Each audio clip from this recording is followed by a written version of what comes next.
guys, Ryan Lutz here with Tekno RC. Today I'd like to go over your brakes and throttle linkage on your Nitro Tekno RC vehicles. First thing I'd like to show you is a little bit of the preparation work I do when working on the brake linkage. A couple things that can make it way easier for you. One thing I have is a keyless chuck and my power driver. This will come in handy. And what I will do is take one of the two, well actually first we'll do the short rod first, the short one that has more threads on it. So we chuck it out. And then we take the plastic piece that looks kind of like binoculars. And we're just going to thread this through there. And this can be kind of tight, especially when you're trying to do it by hand, so that's why the drill helps a lot. So I'll go all the way through it, pull all the way back out, through and back out to make it easier later on when we're adjusting fine adjustments while it's in the car.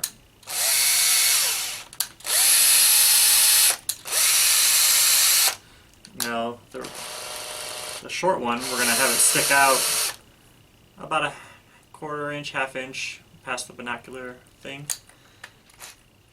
Alright, we'll pop that out, and then we're going to do the longest one. And this one goes next to that. And same thing. All the way through. Bring it back. Through. And then this long one, we're going to end it so it's flush here at the end. So try to get a little bit of visual there. Alright, next, well, actually we have one more. We can do this. This will be for the throttle linkage pull. Chuck that up, and you take the ball end.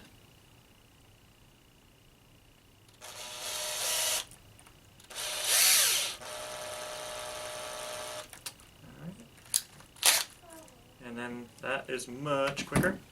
Alright, next thing I like to do is take all the little set screws and put them into the little stoppers and thumb screws. So I've already done it on most of them, but I wanted to show that I Loctite them first. These are going to be very critical for them to stay where you put them. So there we go. It's in there and ready. So here we got it all completed up for you. Make sure to grab the correct servo horn for your application. You got like JR, KO, Futaba, so make sure you get the right one to have the right spline. And as the directions show, just put all the collets and thumb screws where they belong. And here's kind of how it's going to look when it's all said and done there. That's going to sit like that. So a big thing is make sure that these springs here have a decent amount of tension on them.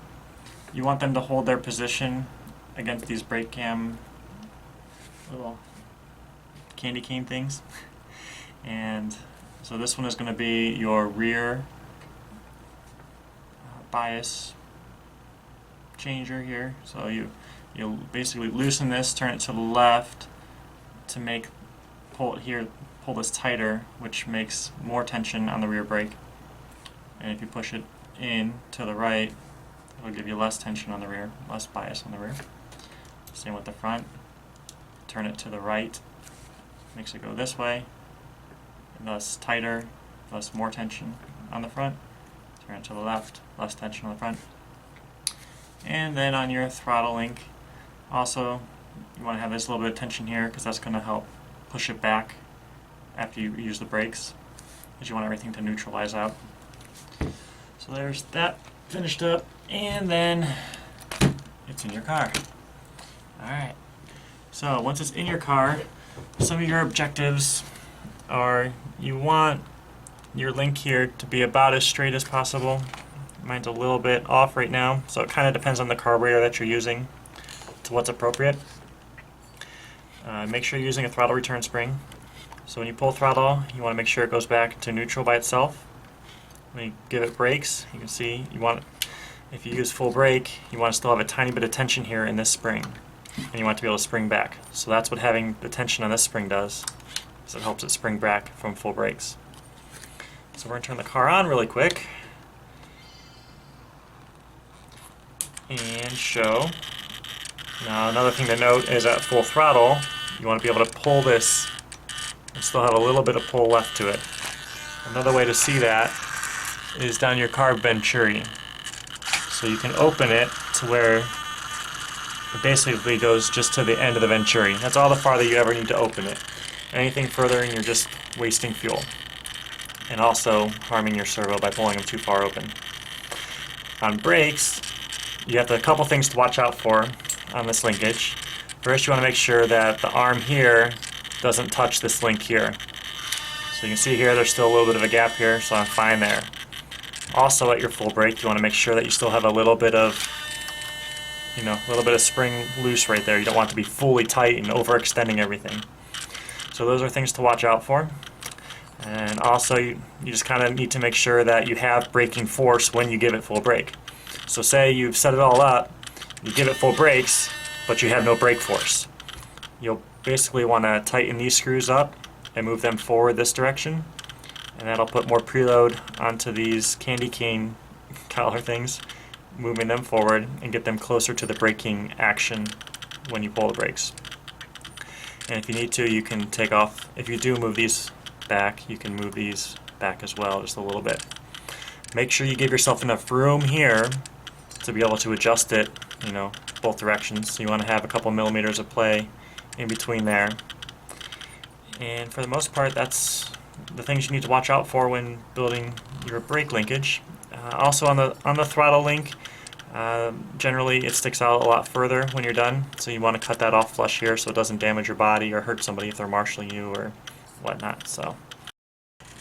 And finally, I'd like to show you how I adjust my brake bias when it's all put together.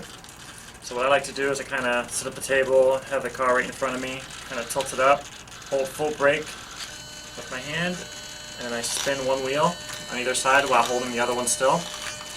And it kind of gives you a feel of how much brake pressure you have on each end.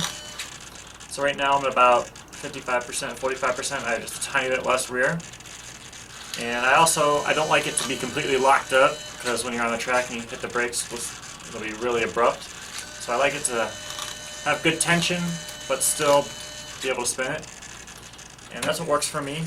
You have to play with it, get used to what you like. So doing that often really can help by getting used to it and figuring out what works for you. And then, like I say, depending what percentage you want front to rear, you learn to feel that difference. And simply, if I wanted, say, more rear, I would just make this back link, turn it to the left to bring it back towards me. That would make more rear tension. If I instead wanted to take it off the front, if the front had too much, I would turn the front one to the left, and vice versa if I wanted to make them tighter to make it stiffer. So, thanks.